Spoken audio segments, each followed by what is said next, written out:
बांग्लादेश के काली मंदिर में पूजा के बाद बोले पीएम मोदी, कहा मां काली दिलाएं कोरोना से मुक्ति। पश्चिम बंगाल और असम विधानसभा के लिए प्रथम चरण का मतदान जारी। 10 बजे तक बंगाल में 15.30% और असम में 10.21% हुआ मतदान। सचिन तेंदुलकर को हुआ कोरोना, घर पर हुए क्वारंटीन, ट्वीट कर दी जानकारी। नमस्कार, मैं हूं शाहीन और अब खबरें विस्तार से। पीएम नरेंद्र मोदी बांग्लादेश के 2 दिवसीय दौरे पर हैं। पीएम मोदी का बांग्लादेश में दूसरा और अंतिम दिन है। पहला दिन कूटनीतिक लिहाज से अहम था, जबकि आज का दिन राजनीतिक संदेश भरा रहने वाला है। पीएम मोदी सबसे पहले जेशोरेश्वरी काली मंदिर पहुंचे, जहां उन्होंने पूजा अर्चना की। योशेश्वरी की काली मंदिर में 51 शक्तिपीठों में से एक माना जाता है। पूजा करने के बाद प्रधानमंत्री ने कहा है कि मुझे मां काली के चरण में पूजा करने का सौभाग्य मिला है। हमने कोरोना से उभरने के लिए मां काली से प्रार्थना की। पीएम मोदी ने कहा है कि मां काली के इस मंदिर में दोनों देशों के श्रद्धालु आते हैं। मंदिर परिसर में कम्युनिटी हॉल की जरूरत है। भारत इसके निर्माण की जिम्मेदारी निभाएगा। पश्चिम बंगाल विधानसभा चुनाव के लिए पहले चरण में 30 सीटों पर मतदान चल रहा है, लेकिन इस बीच मतदान प्रतिशत को लेकर तृणमूल कांग्रेस ने चुनाव आयोग से शिकायत की है। कुछ मतदान केंद्रों पर मतदान प्रतिशत अचानक से कम हो जाने के मुद्दे पर तृणमूल कांग्रेस की ओर से चुनाव आयोग में शिकायत दर्ज कराई गई। महान क्रिकेटर सचिन तेंदुलकर को कोरोना वायरस संक्रमित हो गए हैं। उन्होंने ट्वीट कर इसकी जानकारी दी। तेंदुलकर ने खुद को घर में क्वारंटीन कर लिया। कोरोना पॉजिटिव पाए जाने के बाद सचिन तेंदुलकर ने कहा है कि उन्होंने खुद को होम क्वारंटीन कर लिया है। इसके अलावा वो इस महामारी से संबंधित सभी जरूरी प्रोटोकॉल्स और डॉक्टर की सलाह पर अमल कर रहे हैं।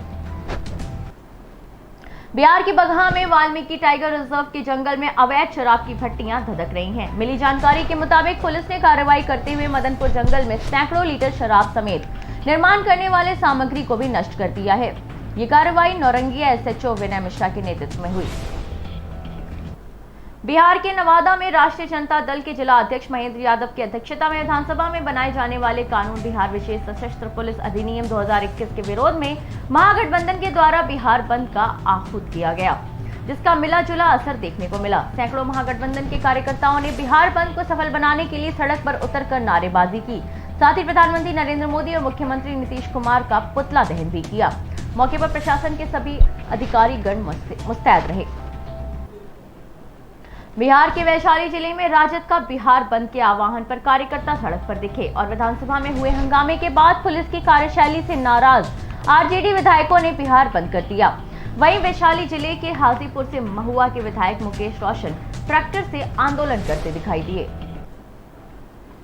महाराष्ट्र में कोरोना वायरस के बढ़ते मामलों के बीच उप मुख्यमंत्री अजीत पवार ने बड़ा बयान दिया है। पुणे में प्रेस कॉन्फ्रेंस करते हुए अजीत पवार ने कहा है कि हम राज्य में बढ़ रहे कोरोना के मामलों को मॉनिटर कर रहे हैं। 2 अप्रैल तक नजर रखी जाएगी। अगर लोग कोरोना गाइडलाइंस का उल्लंघन करते हैं तो सरकार के पास लॉकडाउन के अलावा कोई और चारा नहीं बचेगा। उत्तर प्रदेश के बहराइच में 27 मार्च को मुख्यमंत्री योगी आदित्यनाथ अपने संभावित कार्यक्रम के दौरान महाराणा प्रताप तिराहा का अनावरण किए।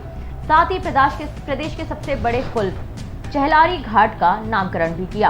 उत्तर प्रदेश के मुख्यमंत्री 300 करोड़ की परियोजनाओं का अनावरण जनता को संबोधित भी किया। उत्तर प्रदेश के श्रावस्ती महीनापुर में आग लग गई। जब तक ग्रामीण कुछ समझ पाते, आग ने विकराल रूप धारण कर लिया था। लपटों की चपेट में आने से 20 घर, 2 बीघा गेहूं जलकर राख हो गए। वहीं अग्निकांड में 2 मवेशी भी झुलस गए। मौके पर पहुंचे ग्रामीणों ने कड़ी मशक्कत के बाद आग पर काबू पाया। इस अग्निकांड में किसी के हताहत होने की सूचना अभी तक नहीं पाई गई है। उत्तर प्रदेश के उन्नाव में माकी थाना क्षेत्र के बंदा खेड़ा गांव में एक युवक को पाकिस्तान लिखी टी-शर्ट पहने देख गांव में सनसनी फैल गई। ग्रामीणों ने पुलिस को सूचना दी। मौके पर पहुंची पीआरवी और चौकी पुलिस ने युवक से पूछताछ कर टी-शर्ट उतरवा कर जलवा दिया। इस मौके पर दर्जनों ग्रामीण मौके पर मौजूद रहे। बिहार के मुजफ्फरपुर जिले के सकरा थाना पुलिस को मिली एक बड़ी कामयाबी, जहां मुखबिर की सूचना के आधार पर थाना प्रभारी रामनाथ प्रसाद ने सीहो चौक से भारी मात्रा में विदेशी शराब के साथ ही 2 कारोबारियों को भी गिरफ्तार कर लिया। दरअसल सूचना मिलते ही थाना प्रभारी ने पुलिस बल के साथ उक्त स्थान पर जाकर छापेमारी की, जहां से तकरीबन 72 बोतल शराब के साथ 2 तस्करों को गिरफ्तार किया गया। राजस्थान के बीकानेर में पूर्वजों ने 350 वर्ष पूर्व समाज में समरसता, सौहार्द और प्रेम की भावना बनाए रखने के लिए एक परंपरा शुरू की है। जिसे समाज के लोग झगड़ा होली के रूप में पारंपरिक तरीके से आज भी मनाते आ रहे हैं। हर्ष के चौक निवासी रामकुमार हर्ष ने बताया कि इस प्रकार समाज में सौहार्द और प्रेम की भावना से होली खेलकर हर्ष और व्यास जाति के लोग आज भी निभा रहे हैं।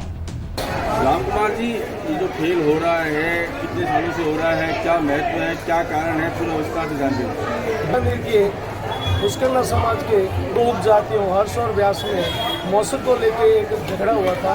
उस झगड़े को सौहार्द में, प्रेम में, सामंजस्य में, समन्वय में बदलने के लिए ये एक अनूठी और अद्वितीय सामाजिक परंपरा है कि लड़ाई झगड़े के बाद किस तरह मतलब झगड़े को सौहार्द में बदला जा सकता है, समन्वय में बदला जा सकता है, सामाजिक समरसता में बदला जा सकता है, प्रेम के रंग में रमा जा सकता है, प्रेम के रस में डुबोया जा सकता है। इस प्रकार की ये परंपरा आज से करीब 350 साल पूर्व हमारे पूर्वजों ने एक झगड़े को सामाजिक समरसता में तब्दील करने के लिए शुरू की थी, जो अनवरत बिना किसी रुकावट के आज तक लगातार चलती आ रही है। इसका मुख्य उद्देश्य यही है कि समाज में समानता, समरसता, सामाजिक सौहार्द, समन्वय, प्रेम, रस, रंग, उत्साह, उमंग और समन्वय बना रहे। इसी परंपरा को हर्ष और व्यास जाति पूरी निष्ठा से, निर्भीकता से, पूरी ईमानदारी से इसको निभा रहे हैं और प्रेम और सौहार्द के वातावरण को और प्रफुल्लित कर रहे हैं और उसको प्रस्फुटित कर रहे हैं। नाम बता दो।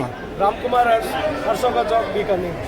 रामकुमार जी, उत्तर प्रदेश के बहराइच में दर्जनों समाजवादी पार्टी के कार्यकर्ताओं ने प्रदर्शन कर मांगों का ज्ञापन अतीत नगर मजिस्ट्रेट को सौंपा। दरअसल कार्यकर्ता डीएपी के बढ़े हुए दामों को लेकर आंदोलन का है। उनका कहना है कि डीएपी के दाम 300 रुपए भाजपा सरकार ने बढ़ा दिया है। महीनों से किसान आंदोलन है, उसके बावजूद भी लगातार डीएपी और बीज के दाम बढ़ाए जा रहे हैं। उन्होंने कहा कि डीजल पेट्रोल के दाम बढ़ रहे हैं और किसान परेशान हैं, सिंचाई नहीं कर पा रहे। क्या मामला है? नंदेश्वर नंद यादव, निवर्तमान जिला अध्यक्ष समाजवादी पार्टी छाछा जगत बहराइच। डीएपी के दाम 300 रुपया भाजपा सरकार ने बढ़ा दिया है। एक तो किसान अभी महीनों से संघर्षरत है, धरने पर है, आंदोलन पर है, लेकिन अभी कृषि कानूनों को लेकर के उसकी समस्या का हल निकला नहीं है। और उधर बीज के दाम आसमान छू रहे हैं और डीजल पेट्रोल के दाम बढ़ गए हैं।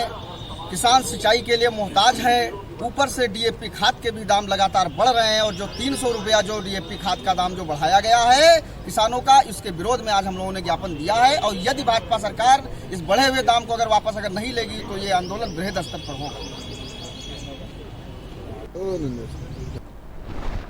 उत्तर प्रदेश के कौशाम्बी में बदलते दौर में भी होली का बाजार मिलावट से अछूता नहीं रहा। मुनाफे के चक्कर में धंधेबाजों ने केमिकल्स हानिकारक रंग और गुलाल बाजार में उतार दिया है। रंग गुलाल लगाकर एक दूसरे को बधाई देने की परंपरा मुनाफाखोरी मिलावट का जहर घोल दिया है। ऐसे में संभलकर होली खेलें, कहीं मिलावट रंग और गुलाल आपके चेहरे को बेरंग ना कर डालें। रंग अगर कंसंट्रेटेड अमाउंट में, अगर गाढ़े उसमें चमड़ी में लगता है तो काफ़ी लोगों को उससे एलर्जी होती है, जिससे कि खुजली और उसमें फफोले पड़ जाते हैं।